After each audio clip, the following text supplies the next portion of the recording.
Hello everybody, this is James the Bow on Discovering Season 5, dedicated to original peoples, and today this is a special tribute to the Grandmaster of the Global African Presence, Dr. Runoko Rashidi. 1 year of his passing. He passed away August the 2nd, 2021. So today I'm going to speak a bit on the life of Runoko Rashidi, some of the great things he's inspired me, and he's inspired the rest of the world anyway. So let's start from the beginning of what I know about Runoko Rashidi anyway. How I came across Runoko Rashidi was basically I was researching about Fijian people and some of the indigenous people around the world. Then all of a sudden, I happened to just see Runoko Rashidi pop up. This is our first got in contact with him. So then what's happened is basically Runoko Rashidi has basically traveled to 125 countries around the world in search of the global African presence. He's done lectures in many countries. He was also a place that really stood out also in Asia, because he covered Africa, he covered Asia, he covered the world basically. Now in Asia we have a lot of indigenous black peoples who many people are not aware of, and he actually inspired me to go and visit a lot of these people myself. So the first time I spoke to Runoko Rashidi, I sent him a message on about 2016, and I was going to visit the ETA of the Philippines. These are a black indigenous group, and basically what's happened is Runoko Rashidi, I assumed that he had visited this area, so he said, I can't help you, and so that was basically it. A year later, I was going to visit the Mani in Thailand, and I asked, could he help me, because I assumed he'd been there, but he hadn't actually been there. So then this is where for myself, I started to elevate myself, where I started visiting indigenous peoples inspired by Runoko Rashidi. Also, listen to Runoko Rashidi explaining his own experience in most of these countries. So when he's explaining about Australia, for example, and this is something he's talked about many times, and he's talking about the Aboriginal Australians. And also he sees the connection, just like I've seen the connection myself. There's a connection where you have the first people of Australia, the indigenous black people, very short, diminutive, tight hair, broad features. Then later on, you get a wave of 4,000 years ago coming from India. Now, depending on who you speak to, if you speak to just a European scholar, they can see this migration coming from India to Australia.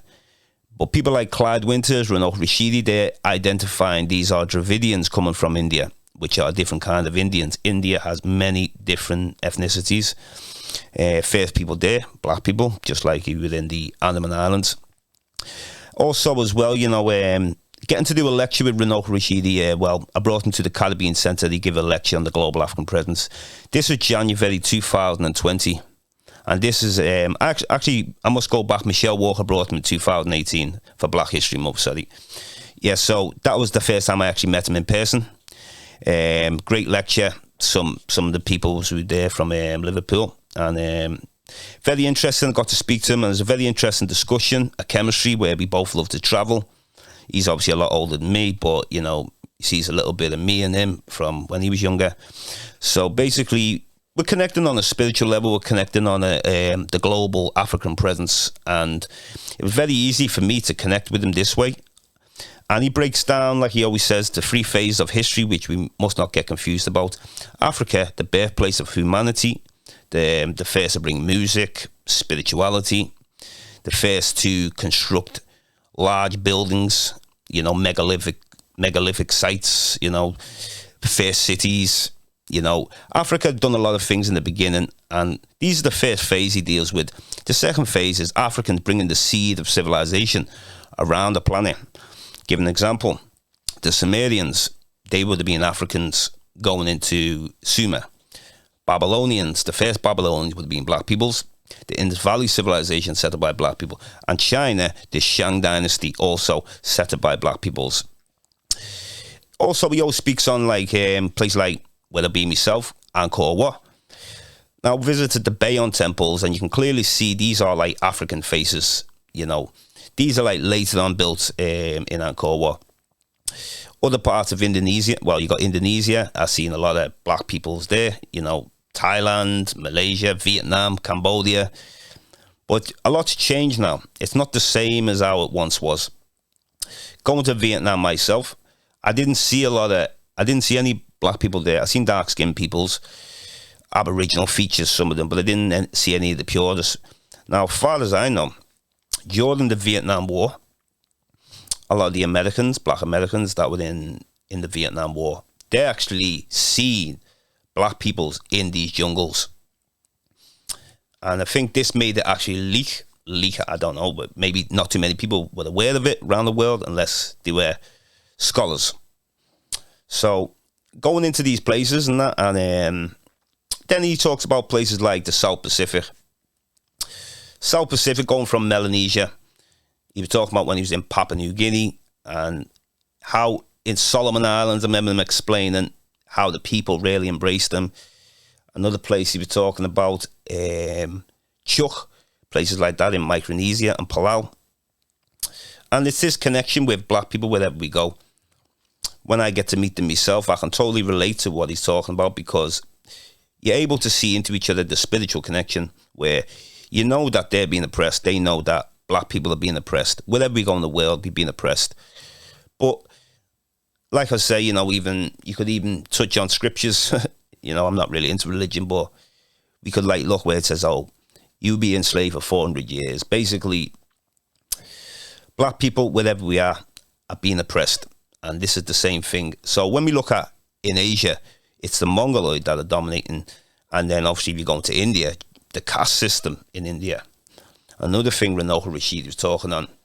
The caste system, he explains basically there's waves of black people going into India, different waves. First wave, short, diminutive black peoples. Then you get other waves who might have a bit more looser hair that came into India.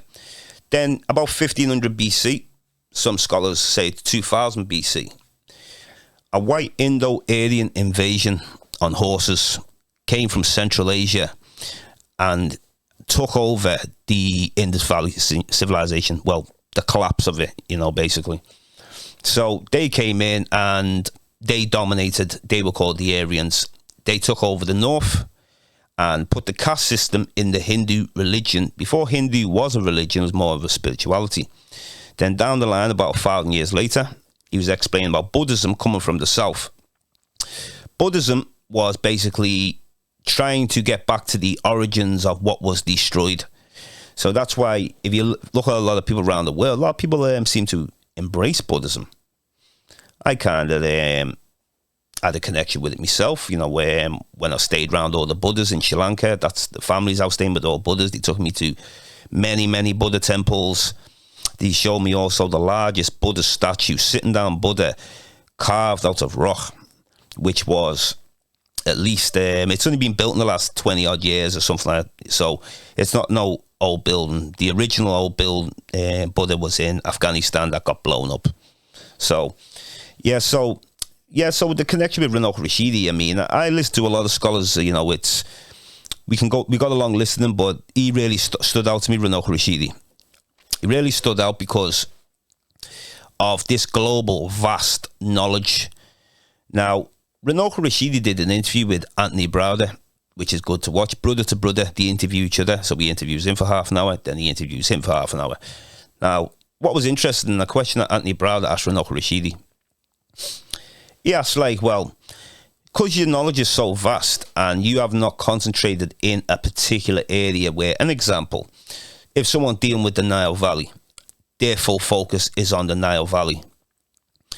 But Runoko didn't want to go that route. He was more on the vastness of trying to gather as much information around the planet as possible, going in hundreds of churches around the world, whether Orthodox or whatever, going to mosques, visiting every single temple, all the museums showing you black depictions in China, black depictions in India, all over. And obviously he's very aware of Africans bringing the seed of civilization. So a lot of people deal with Mesopotamia being the oldest civilization. And this is something I brought up to Robin Walker as well, which he'll be on very soon. And also Runoko Rashidi. So when you talk about Nimrod was a mighty hunter coming from Africa and conquered these lands in Asia. So for me, I'm not into the religion, but how I look at it is as if black people were the first to move anywhere around the world, and later on bringing the seeds of civilization in. So Runoko Rashidi, I remember them telling me also, he got barred from India. He went to India 3 times. He was getting very close to the Dalits, Untouchables, Dravidians, many black peoples. So they didn't like that out there, the Indian government. So they said this will be your last visit. And I respect that kind of scholar, you see. There's different types of scholars. The scholars that they're just there to get paid, or they're just there to, they're there to get knowledge, but not do nothing with the knowledge, basically. So I respect Runoko Rashidi putting all this information out. And sometimes the greatest scholars are not as popular as the other scholars. The most popular scholars are not usually the greatest according to the Pan-African world, you know. And then if you look at Runoko's early days, when he was inspired by people like Ivan van Sertima. He wrote a book, He Came Before Columbus, dealing with the Olmecs. And Runoko basically looked up to Ivan. Now, he took it a step further than Ivan, because Ivan said himself he's not been to Asia. Runoko also was an anthropologist, historian, lecturer. There's many things he covered. And one thing about Runoko, having a conversation in person with him as well, he's a very, very humble guy, very nice person. And I remember him talking about he had a daughter in France. Sometimes he spent time in France, sometimes California, because he was from LA.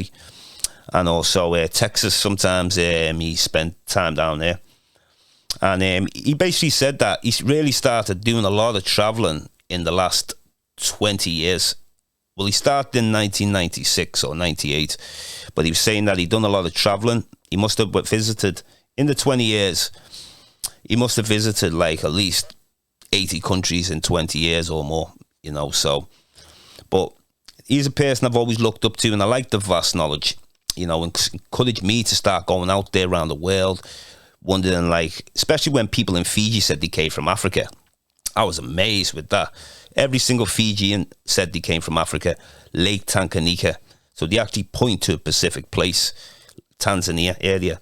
They also speak on, they have the creation stories where the chief married, I don't know if it was the royalty of Egypt, but it was a female of Egypt, and they set sail to the Fiji Islands, got to Fiji 1500 BC, and then went into places like Tonga, Samoa, and some of these other islands like Easter Island, Tahiti and that.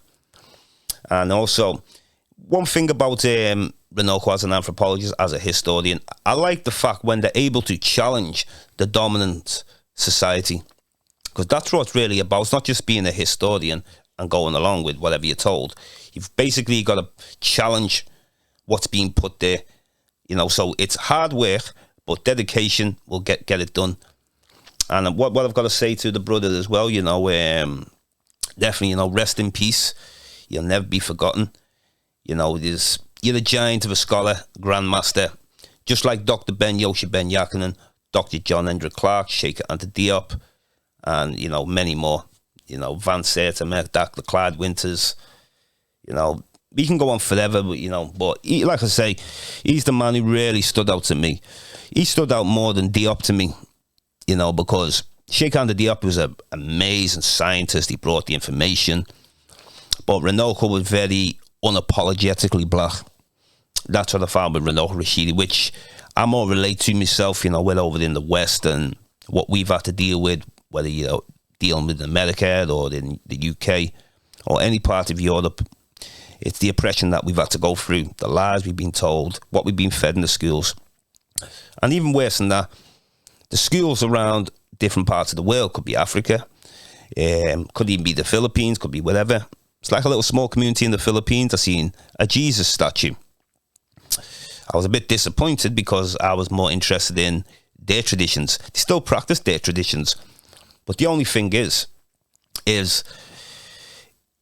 you'll have the interference through religion coming in there. The same with other places, in Malaysia, you've got religions coming into there or whatever.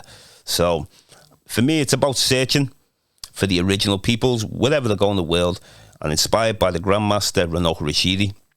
Now, one thing I was very surprised when he passed away. I'm very surprised because I did a Zoom with him after the Caribbean lecture he did. I did a Zoom. The Zoom was anticipated because he couldn't get over because of the pandemic. What happened in 2020? So the end of 2020, we got him on the Zoom for 1 hour. That was excellent. I was actually watching it the other day, catching back up with some of that old stuff in that season 1. And then, unfortunately, about August last year, he happened to pass away, August the 2nd. He passed away in Egypt, of all places. And I remember on the Zoom interview, and I'm watching him about when he said, it was when this pandemic stepped in, he said, he always wondered what will stop him doing what he's doing. Maybe if he became sick or like this pandemic, you weren't able to travel. And that's the only thing that would stop him from traveling. And he was definitely right, because as soon as the pandemic, it was practically over, he traveled to Egypt. Fortunately, he passed away the second day. And things happen for the reason, you see. As bad as things are, things happen for the reason. Him passing in Africa, of all places. And he was a man who was true to his word.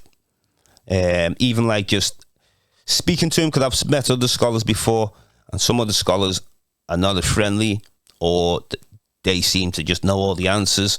But he was very humble, which I do really respect about Runoko Rashidi. And we can just have 10 seconds silence for Runoko Rashidi, and I'll start up. We can have 10 seconds.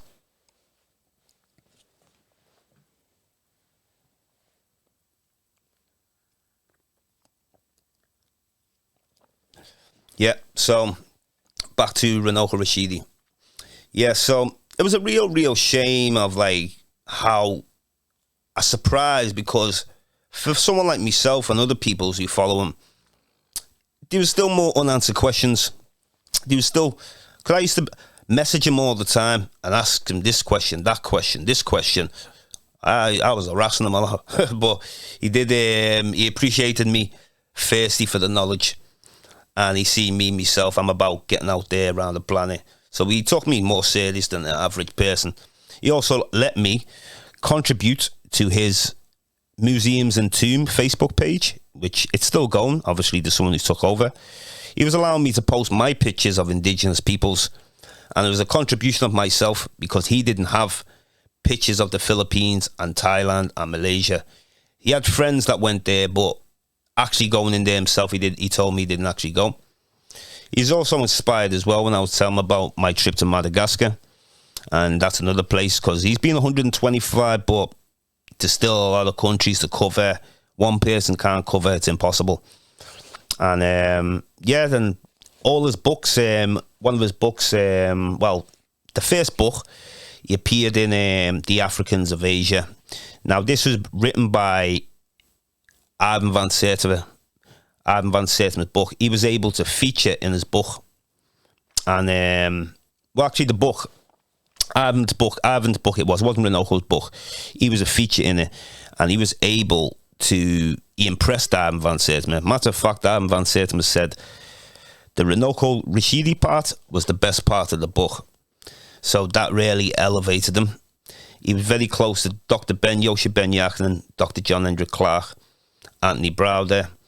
He was really connected in the community, and people like Professor James Smalls, M. Fedishi. These are all part of the beginning of things. And he's an anthropologist, and an anthropologist, it's hard to get out of particular things with an anthropologist of do we have a common ancestor with apes?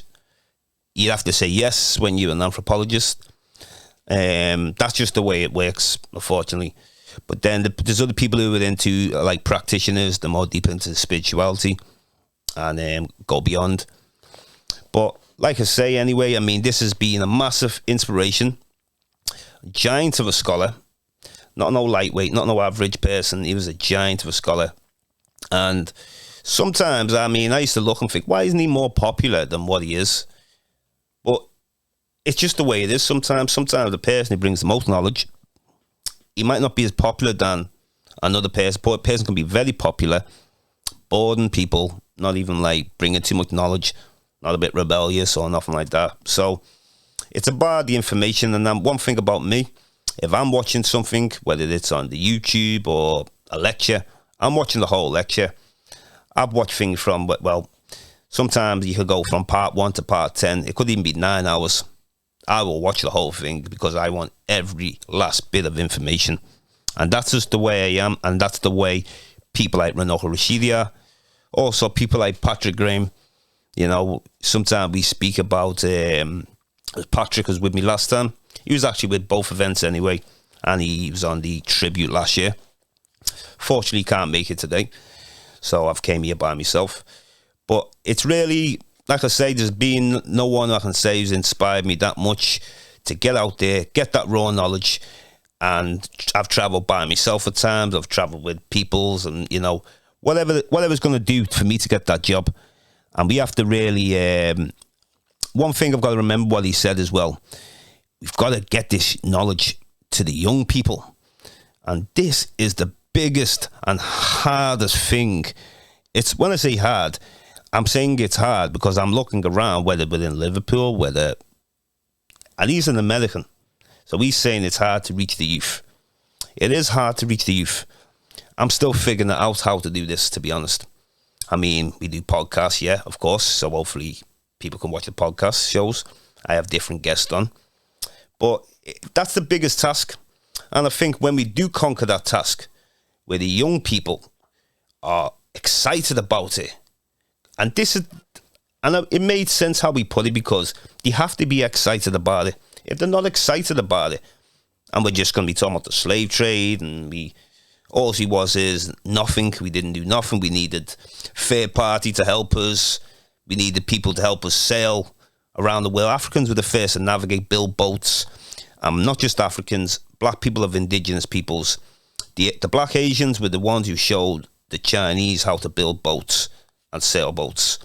That's how these people got into the Pacific. That's how they were able to sail to America in the 4th century AD, the Chinese, through black people teaching them how to sail and ride boats. Then also, you know, dealing with South America. Now, South America is a place where not people, I don't think it's talked about properly, the black presence in South America. It's dealing with these censorships. So a lot of these censorships, they'll write off most of the indigenous people, number one. They'll act like, well, we don't really have any. I've been places, even like the Dominican Republic, they say we don't have any. Now, when they say they don't have any, that doesn't mean that there isn't any there. And this is any place in the world, even like Indonesia's president, well, was it the prime minister last time, whatever, he was denying he had indigenous peoples. But it's all fake though. So this is why we've got to go there ourselves. I've got video footage. I've got pictures of these indigenous peoples. I've done PowerPoints to show people. And most people who I meet, doesn't matter where they are from around the world, I have that Pan-African connection. And it's the same with like our Grandmaster teachers. And we need to keep pushing this. Also, if we are going to talk about slavery, he mentions we need to talk about more slave rebellion. He was explaining about this, the largest slave revolt in the world in the 8th century in Iraq. Africans who were brought there as enslaved people to Iraq, and the biggest slave rebellion. And supposedly this slave rebellion, the European learnt of this. What he learned is don't put Africans who speak the same language together. So this is where more divide comes into it later when we have the transatlantic slave trade. Now, I don't really cover slavery too much, but I'll touch briefly on it. I do agree we do need more slave rebellion. We do need more. We need to tell the story from our perspective of it. And a lot of people, even some of our own people, they talk about Africans selling Africans into slavery. Which, yeah, there was divide. But what we've got to look at is look at religions, Abrahamic religions that entered Africa. Christianity, if we're talking about west coast of Africa, that didn't enter there till very late with the Portuguese and that. If you're dealing with Islam, that entered Africa a lot more earlier. So when we say Islam's a beautiful thing, is a nice thing and that. But Arabism is where they came in and enslaved Africans. Going around the west coast area, so places like Mauritania. When the Arabs got to Mauritania, they conquered Morocco, took over Mauritania. They mixed with enough black people, the black women, the Arabs, and produced offsprings. Those offsprings were going inland to invade West Africa. This is the narrative that is not spoken on. We can't just start from when the Portuguese got there.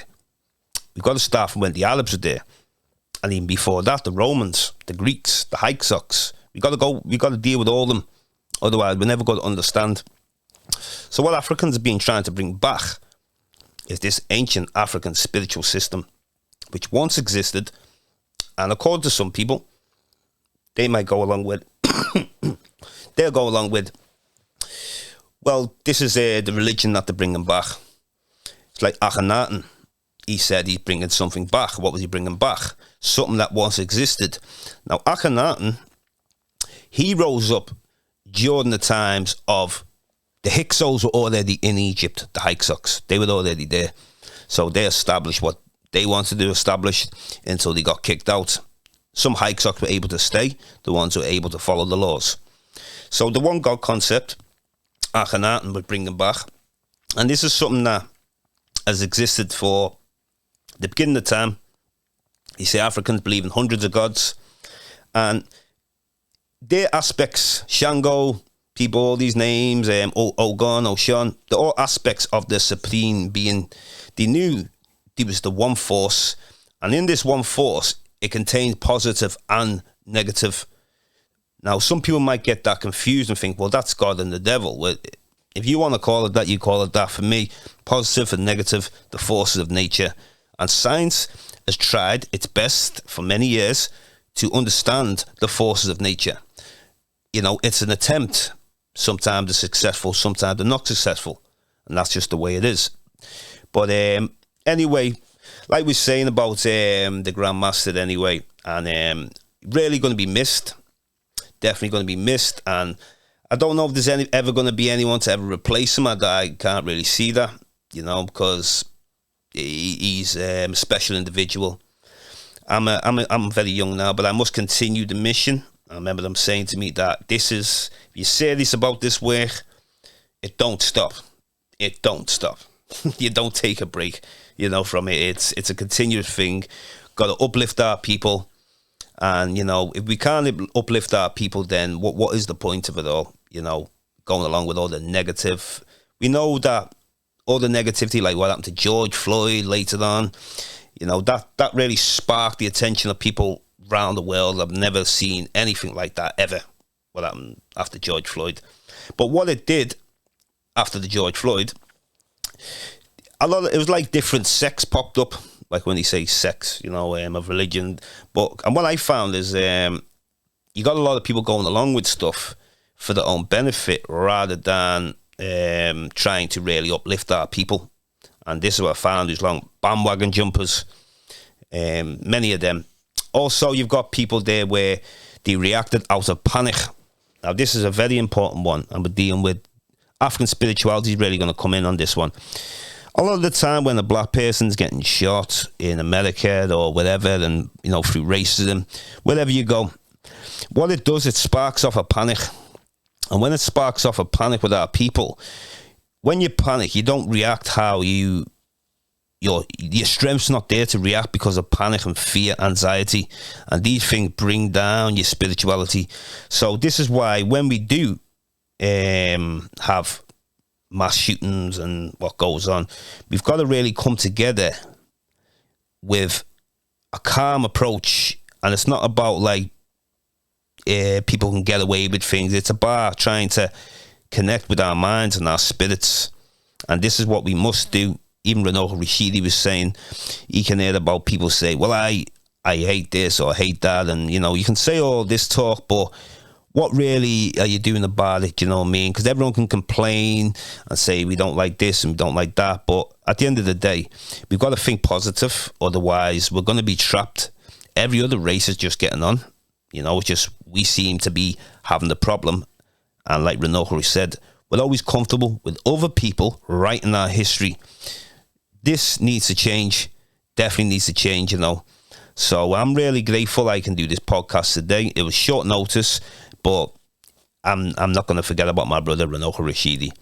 And, you're definitely going to be missed, really missed by the whole Pan-African community and anybody who's into this anthropology, So I wanted to say thanks again. And as I'm speaking to the spirit of Runoko Rashidi now, and I feel him, I feel the spirit in me. He's in the room with me now. It's like I feel it, you know what I'm saying? And I've got a message myself to give Runoko Rashidi because I can feel the spirit. And basically, I am going to continue this mission, what I have been on. I'm going to continue. I'm not going to stop traveling. I'm going to keep going until the wheel fall off. And that's what it's about. It's about continuing this mission. I'm on 40 countries now, and I'm going to continue, And like I say, rest in peace to Grandmaster Runoko Rashidi. And I really appreciate you. And you are also an inspiration for not just me learning, also me doing this show, discovering, I must say. So I want to thank everybody, the viewers, and I want to thank Runoko. I want to thank all the community, the Pan-African community, and also, give my regard to Runoko Rashidi's family as well. He had a daughter there, you have to go through the loss. So I want to thank everyone, and I'm going to end it out today. Season 5, Discovering with James the Bow, dedicated still to original peoples, and rest in peace, the Grandmaster of the Global African Presence, Runoko Rashidi. I salute you, my brother, and you're definitely going to be missed.